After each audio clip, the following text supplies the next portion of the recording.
warahmatullahi wabarakatuh. Halo teman-teman, sini kami dari kelompok 13 dari Matematika Rombel Matematika Murni 2019 dari Universitas Negeri Semarang, yang terdiri dari pertama ada Angga Ditya Purwanda Jaya Putra dengan NIM 001, yang kedua saya sendiri Galih Maulana dengan NIM 019, dan ketiga ada Wulan Kurnia Nugraheni dengan NIM 055. Di sini kami akan mempresentasikan mengenai bagaimana contoh gitu. Di sini kami mengambil contoh aplikasi yang menggunakan AI, yaitu Grammarly.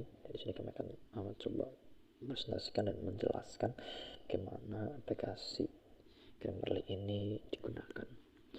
Untuk kelanjutannya simak terus video kami.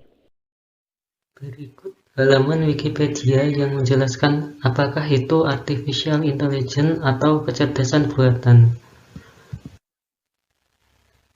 Kecerdasan buatan adalah kecerdasan yang ditambahkan kepada suatu sistem yang bisa diatur dalam konteks ilmiah,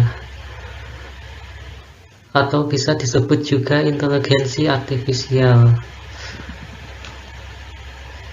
Kecerdasan buatan mendefinisikan kecerdasan atau kemampuan sistem untuk menafsirkan data eksternal dengan benar, untuk belajar dari data tersebut, dan menggunakan pembelajaran tersebut guna mencapai tujuan dan tugas tertentu melalui adaptasi yang fleksibel.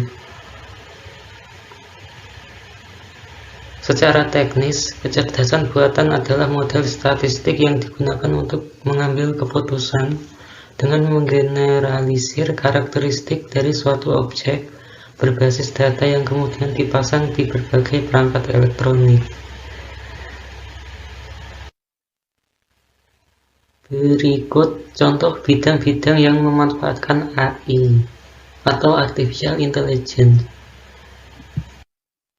Artificial Intelligence dapat diimplementasikan di dalam bidang, yaitu contohnya medis, lalu edukasi, keuangan, sosial media, entertainment, dan yang lain-lain. Berikut startup berimplementasikan AI yang kami pilih.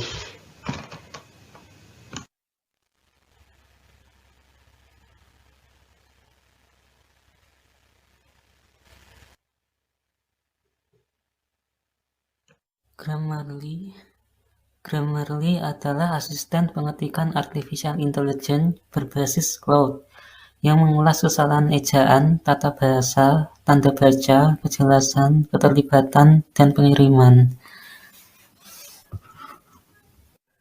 Grammarly menggunakan artificial intelligence untuk mengidentifikasi dan mencari pengganti yang tepat untuk kesalahan pengetikan yang ditemukan, serta dapat digunakan untuk menyesuaikan gaya, nada, dan bahasa dalam konteks yang khusus.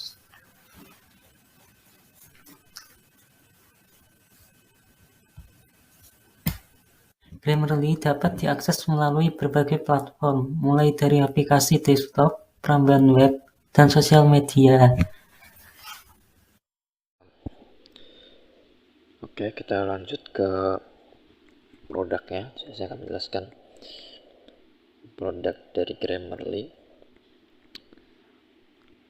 Sebelum ke situ kita perlu tahu dulu ya bahwa Grammarly ini ada 3 versi. Yang pertama versi free, kemudian versi premium, dan versi business. Untuk versi free sendiri itu untuk fitur-fiturnya ada checking grammar, kemudian spelling, dan punctuation, atau menghilangkan tanda baca yang tidak perlu gitu. Itu untuk free. Kemudian untuk premium ini lebih komplit ya, secara fitur lebih komplit.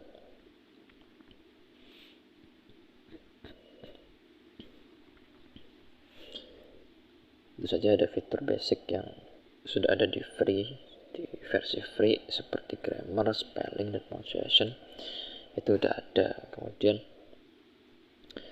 versi premium ini juga ada fitur fluency, yaitu fitur untuk mengganti padanan kata yang lebih cocok dengan konteks kalimat. Nah, biasanya kalau di bahasa Inggris itu kan ada beberapa kata yang mempunyai arti yang sama gitu, dan di Grammarly sendiri ada fiturnya, menyediakan fitur itu, tapi untuk versi yang premium ya. Jadi bisa membantu kita untuk mencari kata-kata yang lebih tepat sesuai dengan konteks kalimatnya apa. Lalu ada juga clarity. Clarity ini gunanya apa? Gunanya untuk memudahkan pemahaman orang lain yang membaca kalimat. Jadi fitur clarity ini nanti bisa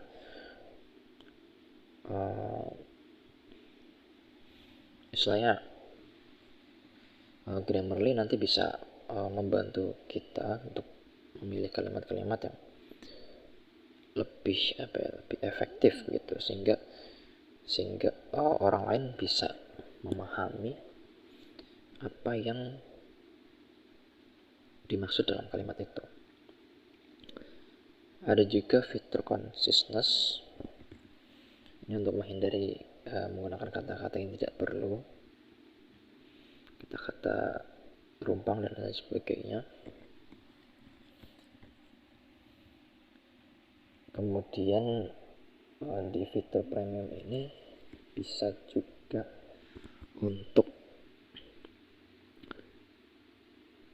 ngecek plagiarism. Jadi kita bisa mengecek untuk plagiasinya, ya apakah dokumen yang kita cek itu plagiasi atau enggak gitu.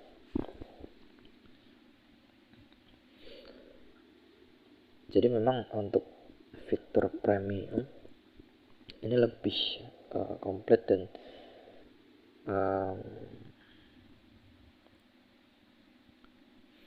tentu saja ada beberapa fitur-fitur yang mungkin dibutuhkan juga ya untuk kita misalnya untuk menyelesaikan tugas-tugas, macam tugas-tugas biasanya anak-anak mahasiswa semester akhir juga, seperti skripsi dan lain-lain gitu. Untuk harganya sendiri, jadi untuk premium itu ada dipatok harga satu bulannya itu sekitar $12 atau sekitar 180.000 lah gitu. Tapi biasanya juga di toko-toko online ada juga yang jual jasa akun Grammarly gitu. Kemudian yang ketiga ada bisnis. Untuk fitur bisnis ini, jadi tadi ada 3 versi ya. Yang pertama free, kedua premium, ketiga bisnis. Fitur bisnis ini arahnya nanti untuk tentu saja untuk bisnis gitu ya, dan untuk harganya sendiri sedikit lebih mahal daripada premium. Tapi biasanya kalau untuk mahasiswa ya biasanya kita pakainya antara free sama premium gitu. Nah, untuk Grammarly sendiri ya, sedikit mengulas kembali yang tadi di awal. Grammarly ini bisa jadi satu alat writing assistant gitu, dimana dengan penerapan AI, artificial intelligence, ini bisa membantu kita utamanya dalam mengoreksi grammar, kemudian kalimat-kalimat supaya lebih baik sesuai tata bahasa Inggris gitu. Jadi tentu saja ini akan sangat membantu bagi kita untuk menyelesaikan tugas sehari-hari, dimana kita ketahui bahwa AI atau artificial intelligence itu mereka dia bisa belajar gitu ya, belajar dari data-data sebelumnya, sehingga pasti semakin berkembang ini Grammarly pasti semakin ke depan pasti bakal semakin berkembang dan semakin baik lah gitu. Dan tentu saja ini bisa membantu gitu ya. Tapi tentu dengan adanya kecanggihan teknologi seperti ini ya bukan berarti kita menjadi menjadi ketergantungan gitu. Kita juga tetap harus ada effort, ada usaha sendiri untuk belajar gitu ya. Adanya kemudahan teknologi seperti ini harusnya menjadikan kita supaya lebih semangat dalam belajar gitu. Nah, untuk Grammarly sendiri itu bisa digunakan di berbagai macam aplikasi.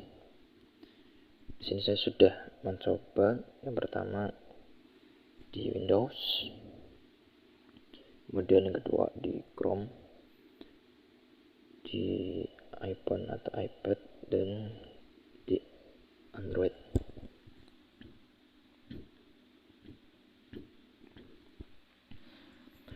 Jadi untuk fitur-fiturnya sebenarnya lumayan lengkap gitu ya untuk Grammarly sendiri.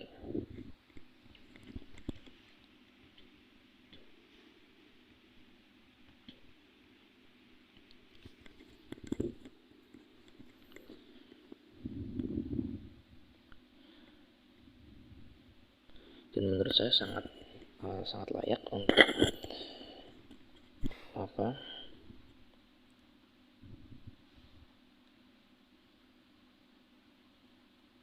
untuk direkomendasikan gitu.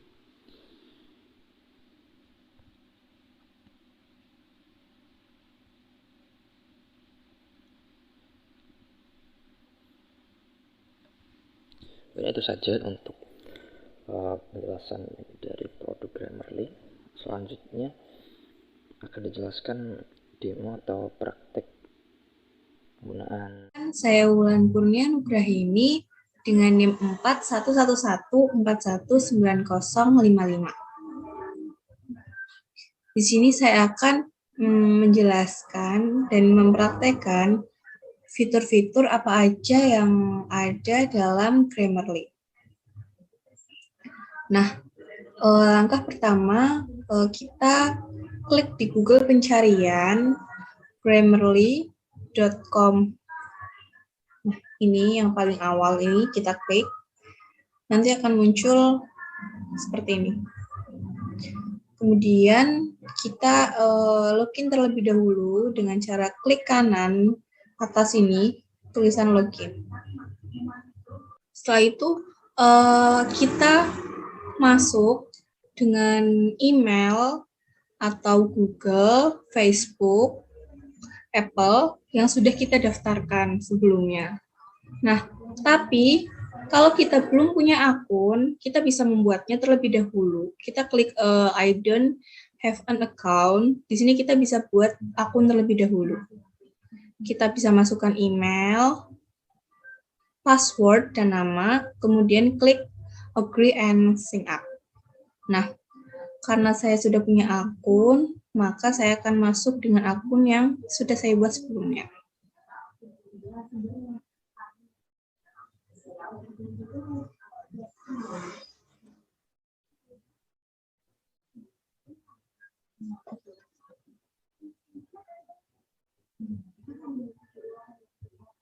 Nah,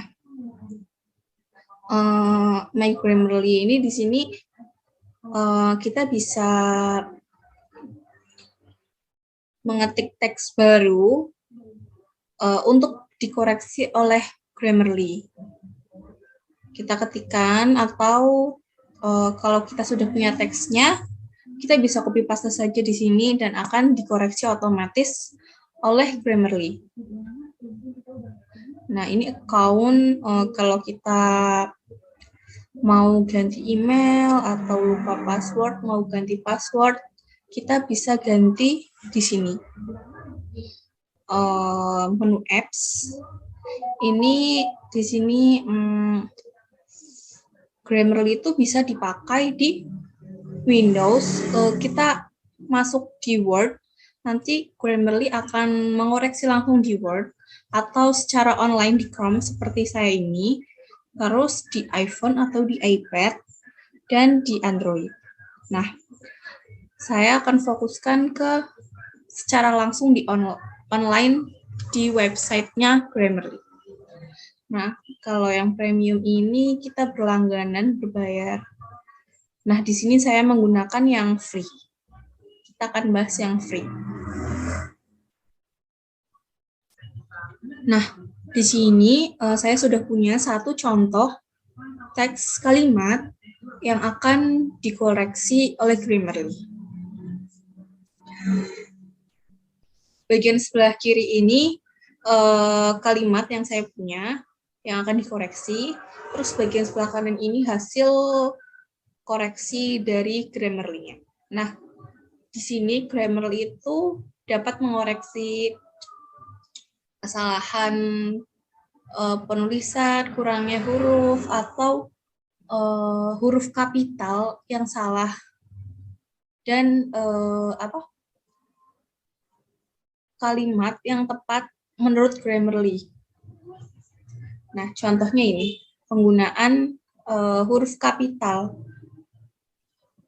Seharusnya I-nya itu besar, makanya di sini di garis merah dan dikoreksi oleh Grammarly.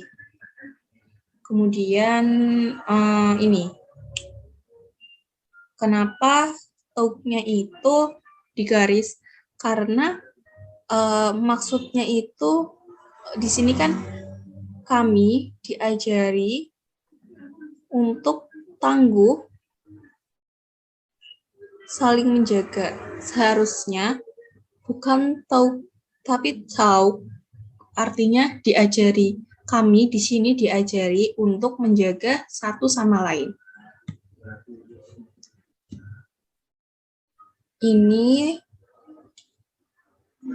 performa dari teks kalimat yang udah saya buat dan dikoreksi oleh Grammarly. Terus ini goals-nya, audience-nya. Terus ini mau informal, netral, atau formal. Di sini saya buat netral, domainnya. Seharusnya akademik, karena saya mendaftar di Grammarly itu sebagai student, tapi karena di sini premium, maka tidak bisa diubah. Karena saya menggunakan ini dengan free. Fitur correctness ini mengoreksi kata yang kurang tepat. Kemudian yang clarity ini mengoreksi bagaimana tulisan kita dapat terbaca dengan jelas oleh pembaca. Di sini Grammarly mendeteksi apakah tulisan ini sudah lebih terbaca maksudnya. Jika belum, maka Grammarly akan ada suggestion-nya, tapi saya di sini nggak ada. Bagaimana penggunaan kata atau kalimat yang baik. Nah, jadi di sini tuh akan ada pilihan yang menurut Grammarly itu kata atau kalimat yang baik. Kemudian ada engagement, apakah kalimat itu saling berkaitan atau tidak. Tapi di sini saya tidak dapat pakai karena saya tidak pakai premium. Kemudian ini plagiarisme untuk pengecekan apakah ada plagiarismenya atau tidak. Nah, sekian yang dapat saya sampaikan tentang fitur-fitur yang ada dalam Grammarly ini. Terima kasih. Wassalamualaikum warahmatullahi wabarakatuh.